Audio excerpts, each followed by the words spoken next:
2 in a row. Listen to the real music. I don't know. Well, 2 in a row for you. Well, 2 in a row. Also seeing you in person, brother. What's going on? Good man. Welcome back, guys, to the Right to Slice Golf Show podcast. My name is Theo. Gentlemen, to my right is Chenji. Welcome back to episode 42. 42. We've been doing it for 42 weeks-ish, give or take. You know what that means? Go on. It's almost the Open. Yeah, because we started like a week before the Open. Exactly. Yeah, that makes that makes sense. Yeah, guys, welcome back. It's been a minute since we did a podcast because we recorded a podcast with Dane Duffin and Mark Bentley. They've been released the past 2 episodes, which did great. Thank you guys for listening. Thank you guys for watching. The clips have done well. The podcasts themselves have done well. There's a lot of listeners on Apple Podcasts, which is very interesting because I thought people would like listen on Spotify.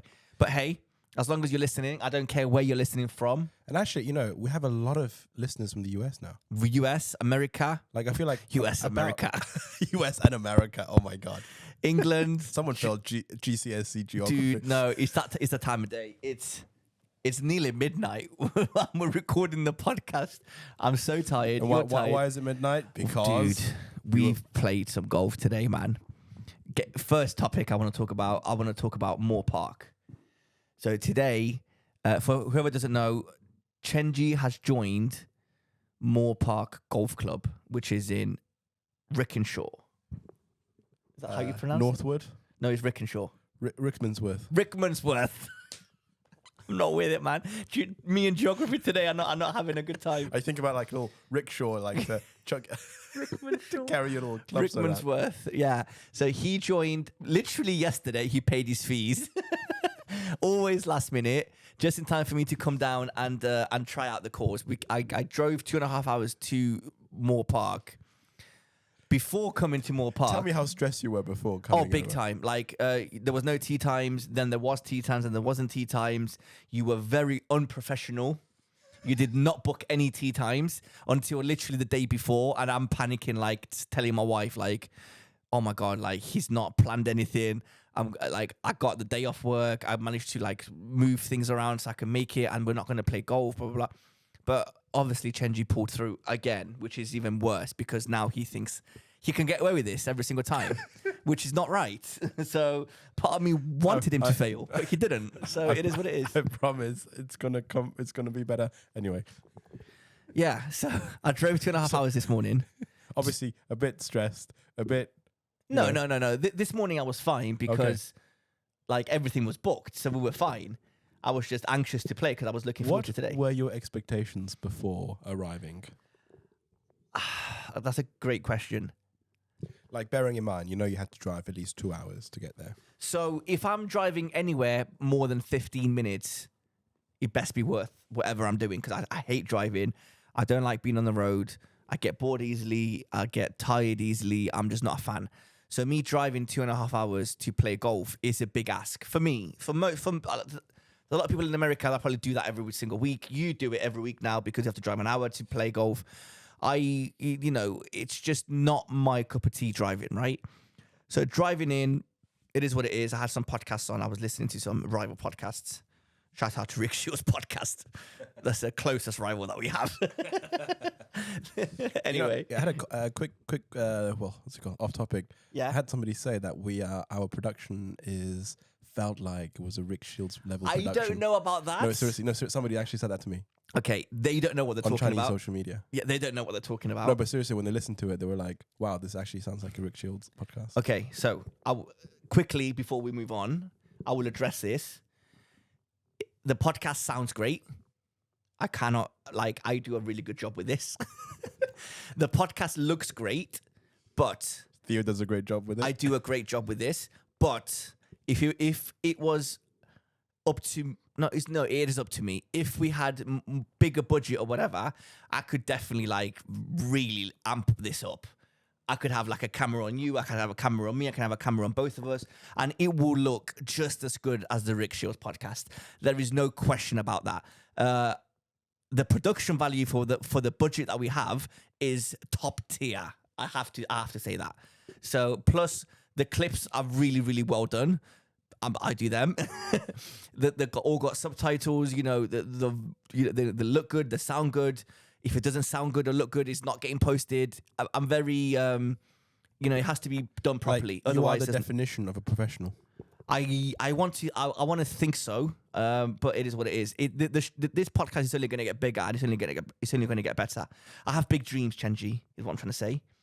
I'm not at the age to have big dreams because I'm 32 in like 5 days, but we live, you know, it is what it is. So we'll see where this goes.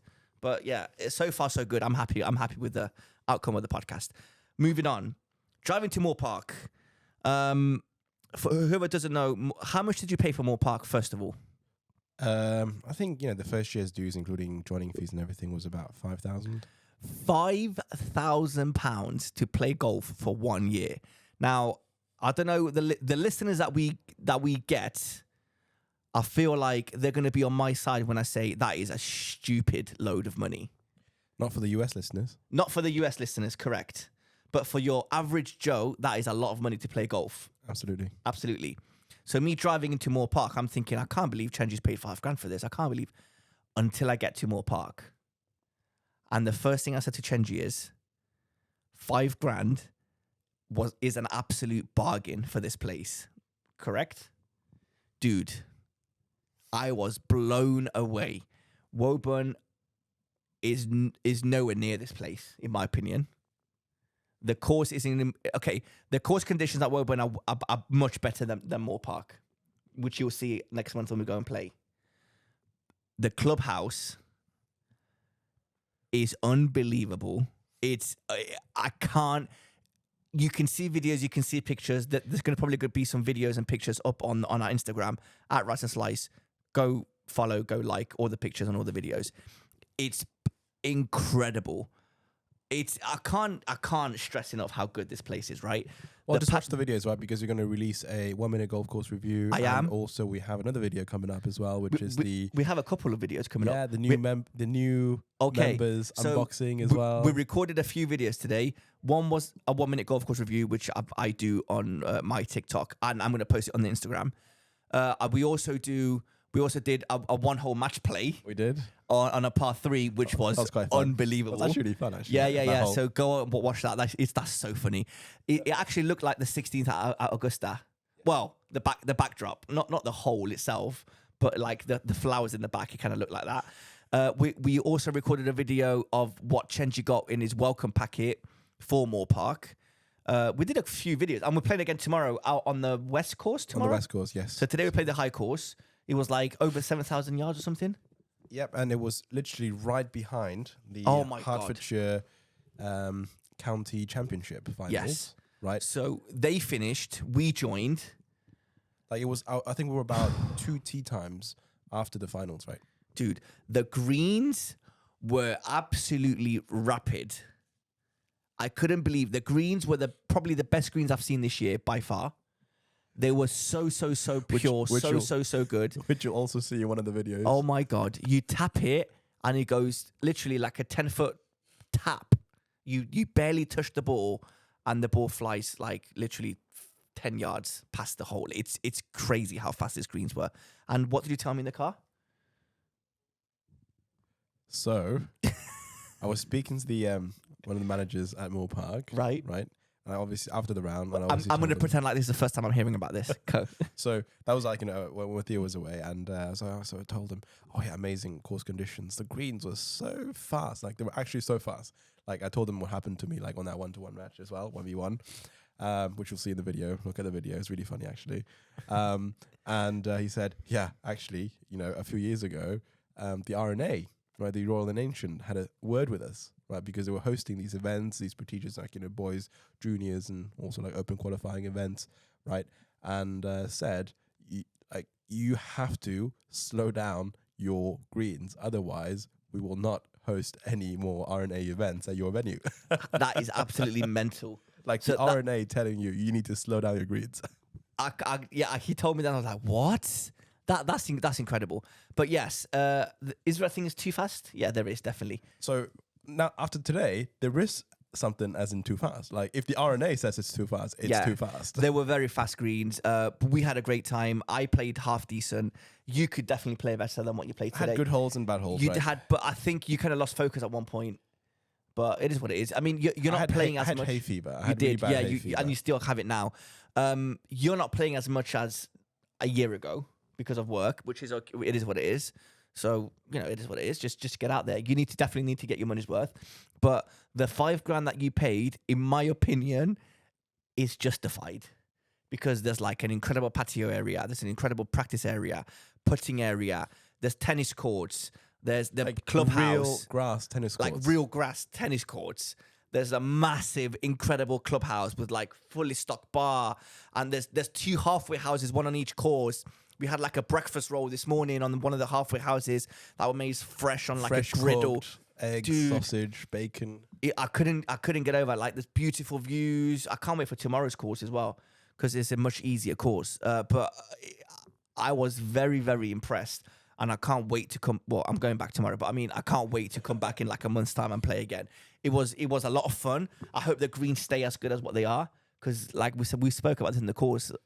Like, and for today, so tomorrow, hopefully the greens are going to be the same as yesterday. Well, yes. today. I wouldn't mind them for a little bit slower. Yeah, but I think the pin positions, right? We didn't even mention that, right? Because obviously it was set up for the championship, finals, and they were really difficult. Oh they my were God. really difficult. Like they were in some bizarre positions, like literally right next Sunday to the pins. Sunday pins. Proper Sunday like pins. right in the corners of like a green, or like there was no middle of the green but hole, like flag. They were very difficult. It was next to the slopes as well. So if Very you were, next to the if you slopes, just or tapped it like a bit too quick. Yeah. You were off the green. Yeah, or right? anyway, it was next to the green side. I don't think we're gonna have that tomorrow at the other course, right? Yeah. Because that one, doesn't have the competition on. But again, I think today was a great challenge. You shot 90. Yeah. Which I'm very happy with. Absolutely amazing. Like in those under those conditions. Yeah. I'll take that. It was windy. Quite incredible. It was quite windy as well. It was quite windy. Yep, it was. I wasn't hitting my driver well, but somehow I managed to recover. I wasn't hitting my driver bad. No, you had some amazing approach shots. Yeah, right? I did. From I about did. 100, 120 yards. Yes. You were literally putting your wedge shots. About like within 10 foot to the hole. 10 feet to the hole. I almost holed out once. That was so good. That was really fun. Yeah, but we didn't get the video of that. We but didn't. That was I wish we did. But so literally, what happened was right. Like it was about 100. It was about 110-yard shot, something like that. And you hit it literally. You fatted it slightly. I didn't fat it. Really? No, I didn't fat it. Okay, I thought you didn't want fatted to. it slightly. No. I didn't want to flight it because of the wind. I so see. it was like a knockdown. 50 degree. Fine. And I just wanted to land it in the front of the green and let it roll. It landed literally about 3 yards in front of the green. Keep in mind, the green was a big green. So and the pin was right, like relatively in the middle, right? Middle back. Yeah. He landed it about 2-3 yards in front of the green. Yeah. And it rolled almost into the hole. It lipped out. But it sounds like, big deal. It was like a 30-yard roll. You know what I mean? It was a big roll. It wasn't like a small roll. It was rolling and rolling. And I was like, that's good. And it wasn't even like a huge downhill. No. It was flat. It was a flat surface. Yeah, it was a flat green. So fast. It was amazing. I had a great time today, dude. I can't wait to go back tomorrow.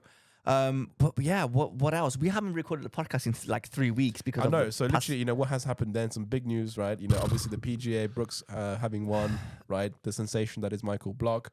Oh my God, Michael Block, the boy. How quickly the internet turns. Yeah, on you, 1 week. Right? That's all it lasted. That's all it lasts, right? I mean, yeah. And apparently, right, he got signed by an agent as well. Yeah, he signed by an agent. He got. I think he was already with Nike and with TaylorMade, but they put like massive posters of him on TaylorMade, and they did like entire posts around Michael Block on the Nike Instagram and socials or whatever. And that lasted about a week until he didn't play very well. Well, came dead last. He came dead last. But fair play to the guy. I loved him. I will admit this on the podcast. I cried when he got a hole in one. No way. Yeah, I could tear up right now. I was watching that live. Oh, yeah, it's coming out. No. I'm not going to. I'm seeing it. It's coming out. I was watching it with my wife, and she wasn't really paying attention, and I was like screaming at the TV, like, "What have I just watched? What have I just watched?" It was one of the greatest accomplishments I've ever seen in my life. He was the biggest underdog. Nobody knew who he was before the weekend. To go out there. I mean, everybody's talking about this. We really shouldn't be going over this 3 weeks later, but it is what it is. But oh man, it was just great. Like the underdog won. But what? He wasn't even the underdog. Well, nobody even knew him. Exactly. He was like an underdog would be somebody who was, again, people know about in the PGA Tour, and then nobody knew he was. But he was literally like, he just came in through the qualifiers, right? So imagine the PGA Pro at Moor Park. Yeah. Getting us like a Duncan. Duncan getting a quick qualifying for the Open or whatever. It's not even a qualification. You just got invited to go play at the PGA, right?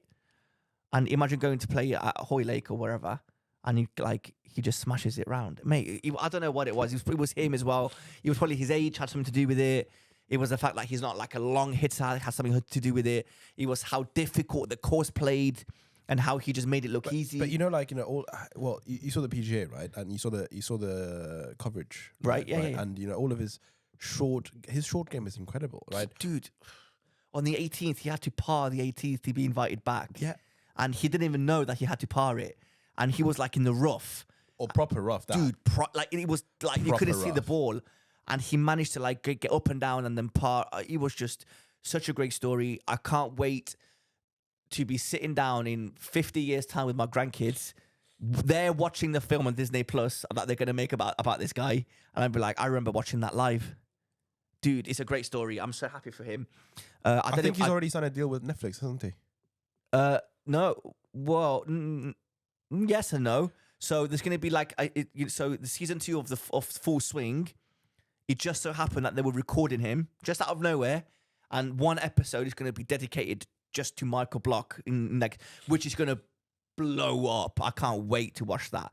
But it's oh man, imagine that. How lucky do you have to be to have cameras on that guy before any of this, and he manages to go out and keep calm and not let pressure get to him, and not let the prize money get to him or all that kind of stuff, and just smash it. Fair play to the guy. But yeah, moving on. Oh my God, other news. Everyone's kind of going crazy about letting live players play in the Ryder Cup. Yeah. I've been saying this for nearly a year. 42 episodes. Yeah, literally.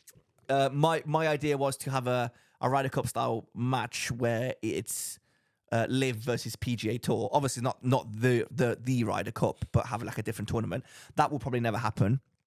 But what do you think? Do you think that players should be allowed to play? 100%. Yes, I agree. Look, I think a lot of the disagreements with, or sort of the arguments against Live Tour and thinking that, these players are really washed up, right? Because they don't play as many events, they're not competitive. That's a moot point, right? Because in a way, right, the PGA Tour has too many events going on. Yep. And also, if you are one of the top players in the PGA Tour, you're not playing. You're only playing 20 events anyway, yep. Right? Which is almost the same as the Live Tour season, right? So, and the thing is, once you have a better laid out schedule, right? You have first of all better recovery days, yep. Right? You get to focus on your mental game, yep. You get to be more happy outside work, right? Obviously, because your mental health, right, definitely reflects your game as well. 100%. So if you are on the road for 40 events because you have to make these cuts and you have to make money and provide for your families, a majority of those people who we may not know on the PGA Tour, right, not the big names, right, they might be under immense pressure, right? And could they benefit from playing in a tour where there's less events going on, where they have more money guaranteed, and invest that money that they do get guaranteed, right, back into their own training? Because these guys, they all live in Florida anyway, right? Yeah. And they use the same coaches, mm-hmm. physio coaches, golf coaches, swing coaches, putting coaches, right? So these are all top quality coaches that work with both PGA and Live players, right? So in a way, I feel like Live players have an advantage. They do. And because they get, first of all, more money to reinvest into the game. Yeah. And they get more free time, not only to reinvest into the game, but also focus on their own sort of family, physical and mental health. The only reason why I would disagree to allow Live players to play in the Ryder Cup is the fact that I obviously want Europe to win, and if Live players are allowed, dude, the team America's gonna have, USA are gonna have, it's just gonna be scary. with DJ, with Phil Mickelson, Brooks Koepka. Phil Mickelson's Bryson. probably not going to make it, but Well, he could do. no, he'll just be an assistant captain, probably be Right, there. yeah, for but prep still, tour, but- he could be. I think he still got it. okay. I think he could be Victor Hovland. He's Norwegian, mate. Yeah, Norway's in Europe, no? Yeah, exactly. Yeah. Yeah. Oh, sorry, beat. Sorry. I thought. Listen, you my were- geography was off. It's not that off. Just checking. Yeah, but that's what I mean. Like, I think he Sorry, still got it. It's my English. Yeah, you're English. I speak England very bad. Yeah, exactly. But yeah, I think that they should definitely be allowed to play. You're gonna get cancelled for that comment, by the way. I don't think so. We're both foreign, mate. Literally, English is like our third language. It is what it is. Anyway, I genuinely think that they should be allowed to play.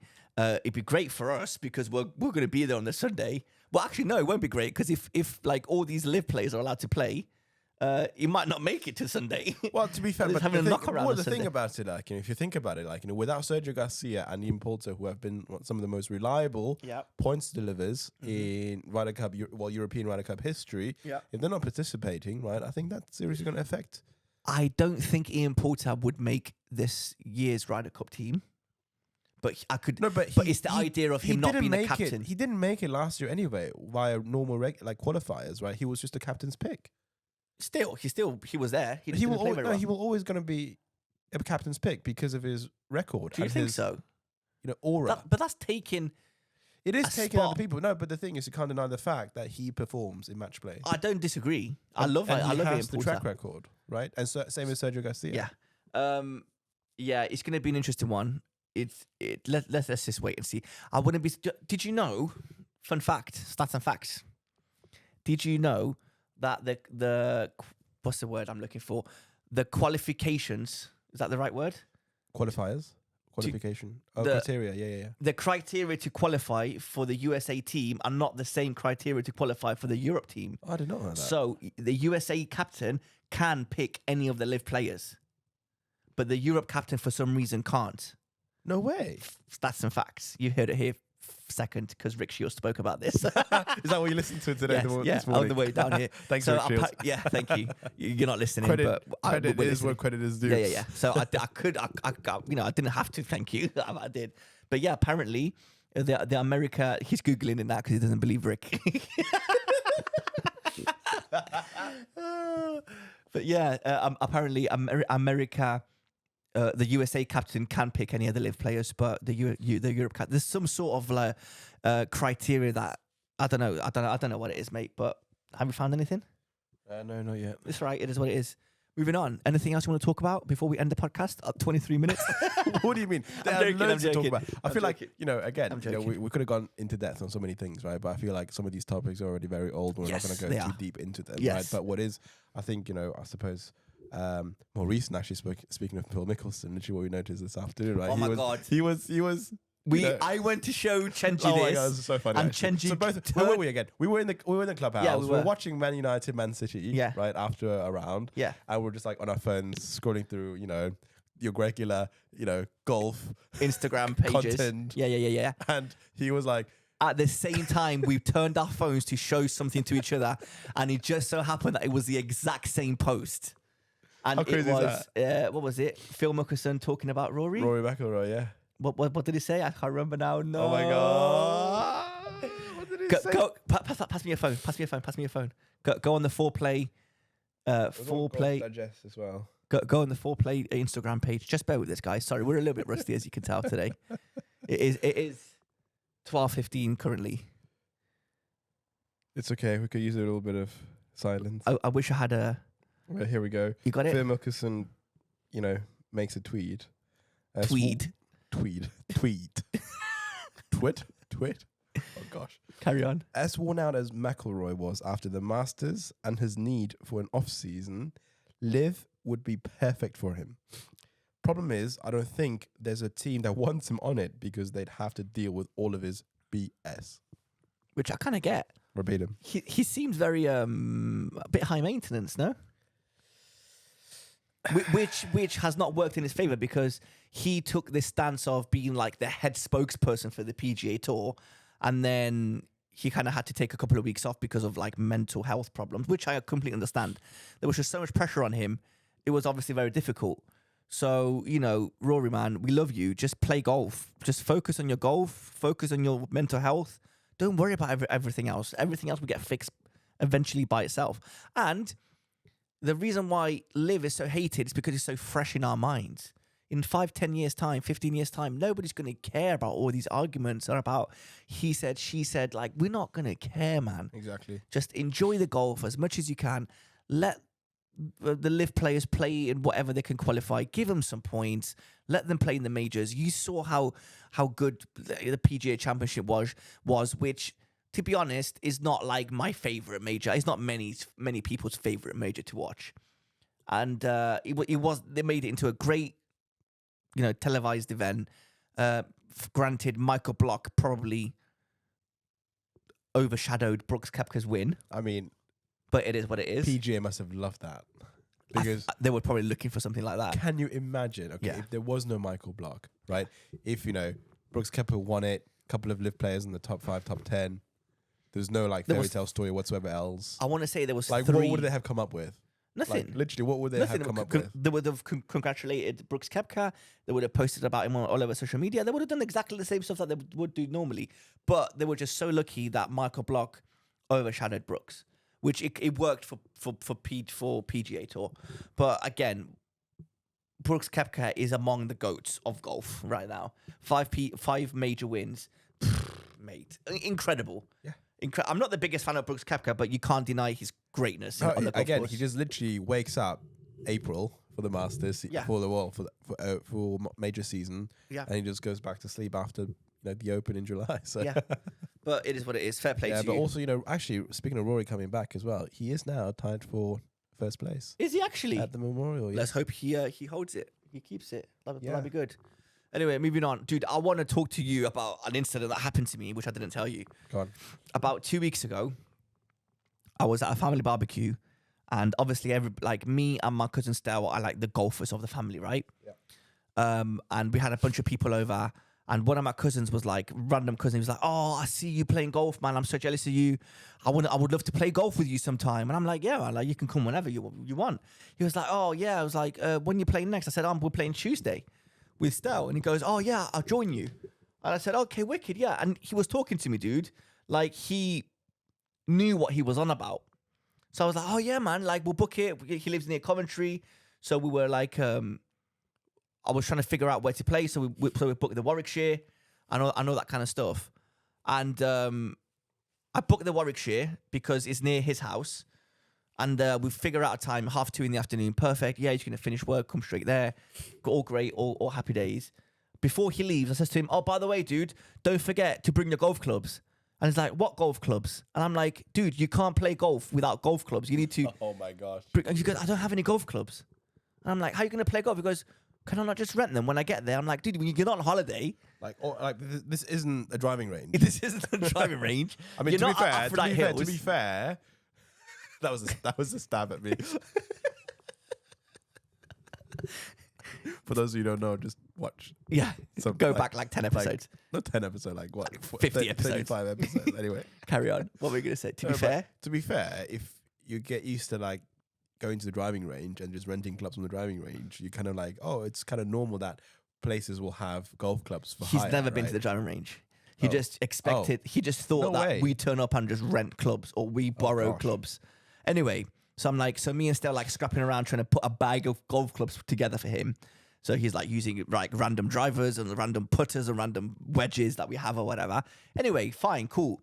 He turns up, he rents a buggy without asking us. And we're like, "Dude, we walk."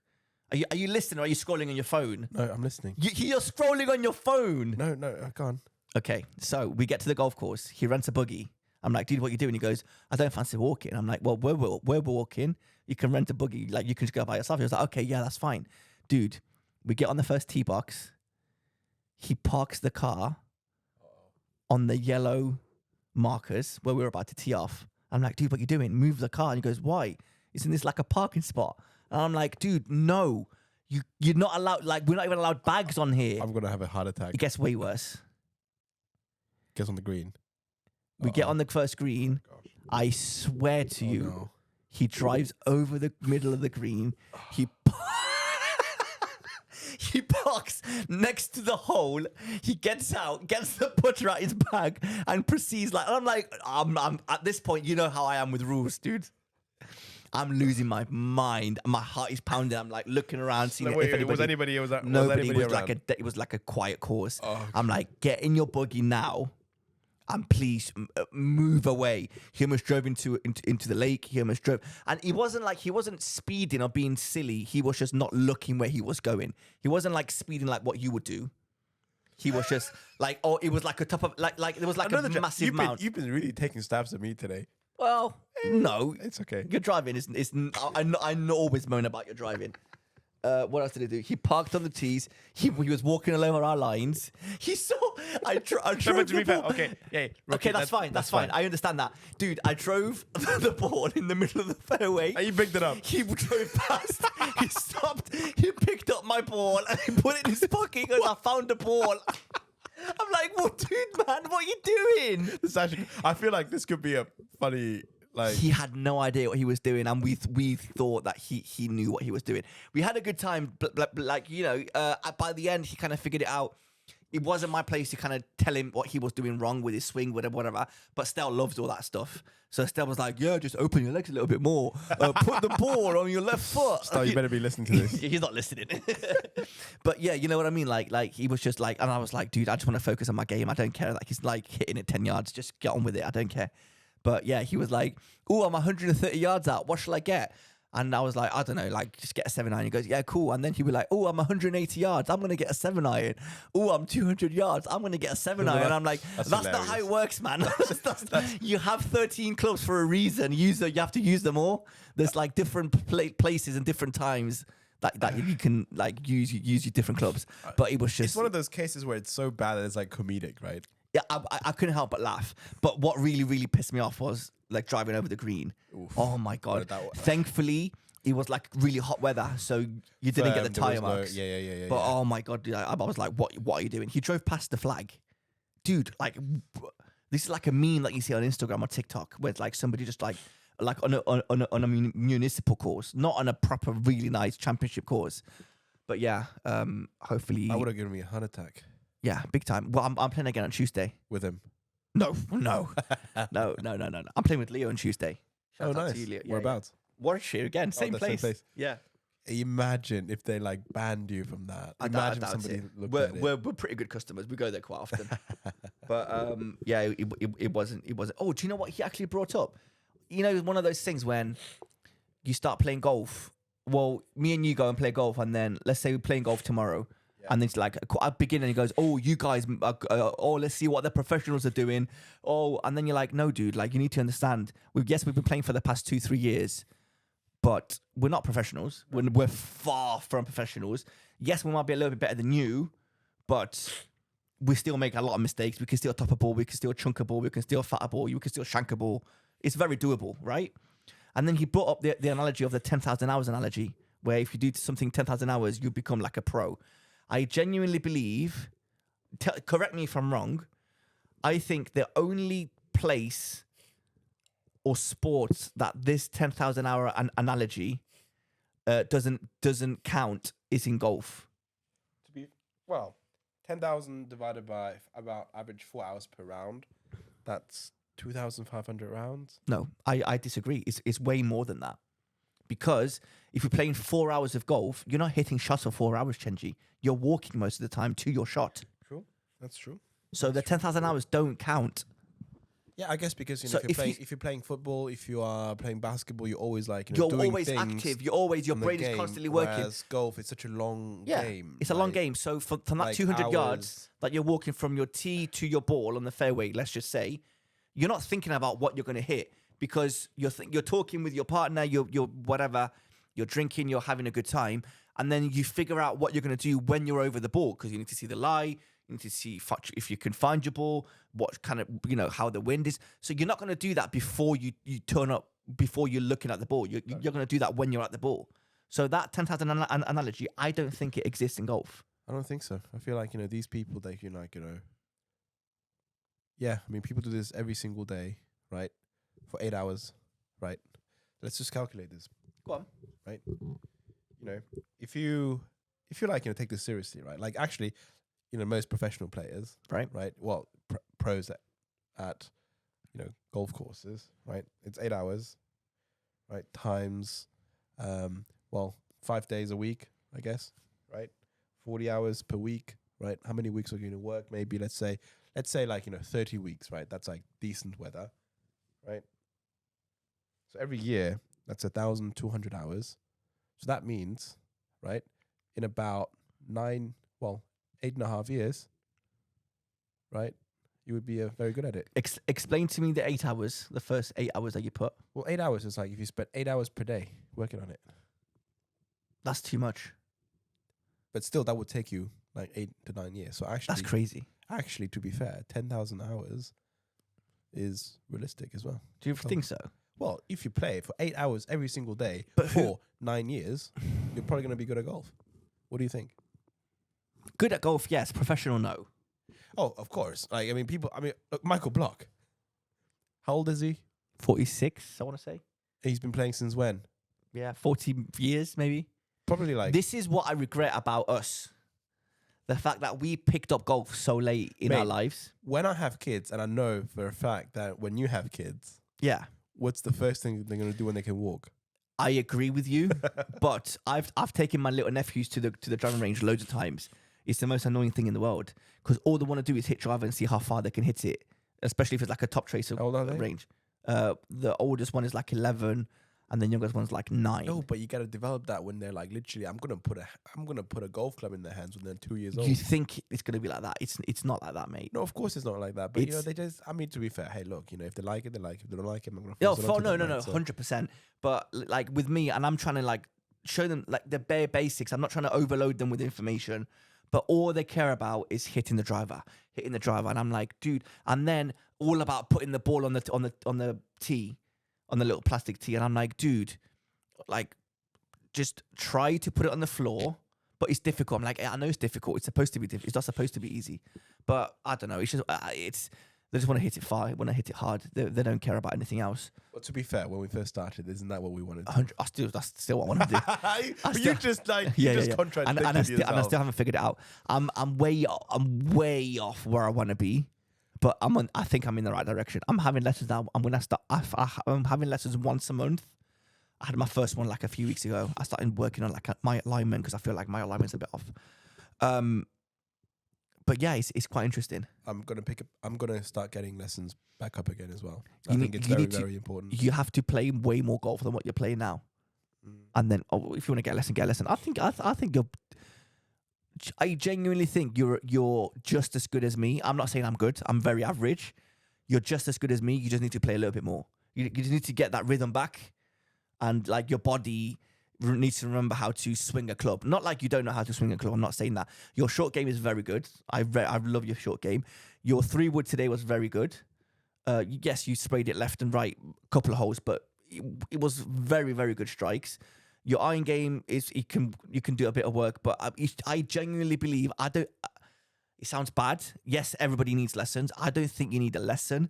I think you just practice a bit more or like play out a bit more. So you have to. I hope you get your money's worth. I don't think you're going to get your money's worth this year at the club because it's so far away from you. Well, it's money's worth if you enjoy the club. Mate, that club, like I said to you today, man, $5,000 is a bargain compared to here. Because if Woburn is like 15 grand, at least. I can't.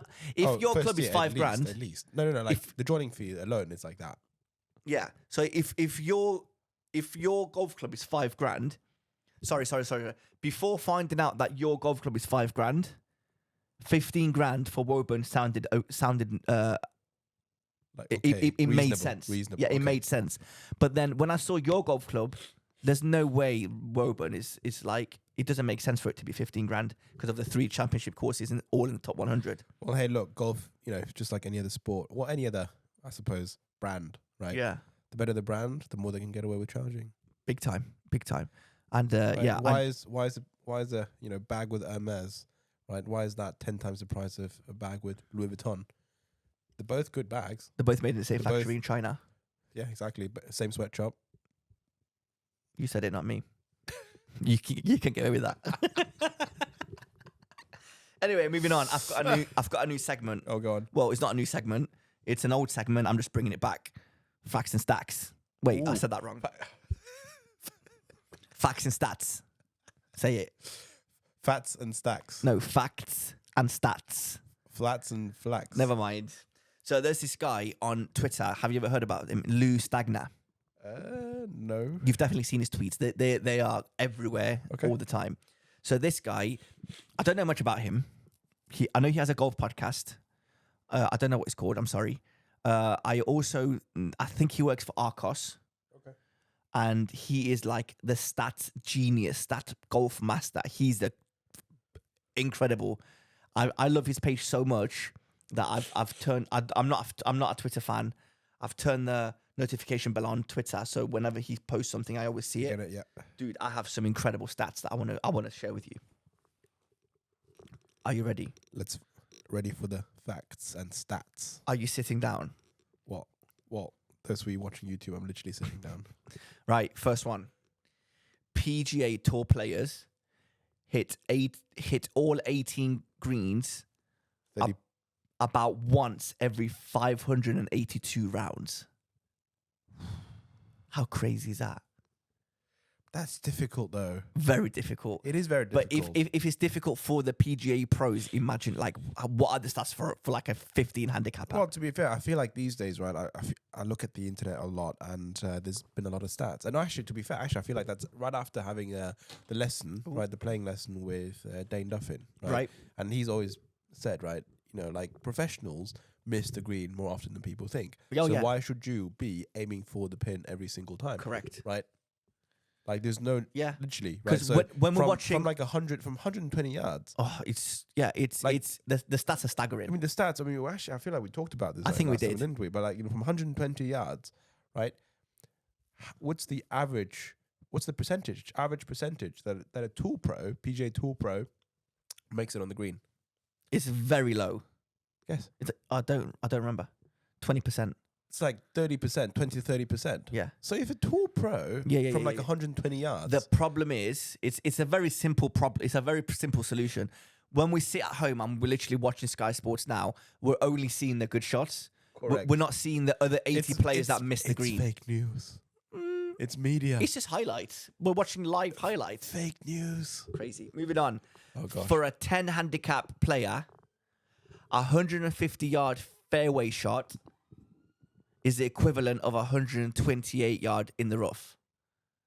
So 150 yards on the fairway is the same shot as being 125 yards in the rough. That makes a lot of sense, actually. It does make sense. But That's I why- had to read it like 4 times to understand it, but yeah. it does make sense. It makes huge. I mean, it's like today, right? When I was in like I was in the rough about 90 yards. So I used my 100-yard shot. Yeah. But no, actually, I needed to use like a 130-yard shot. Yeah. Yeah. And it was obviously way short. So Yeah.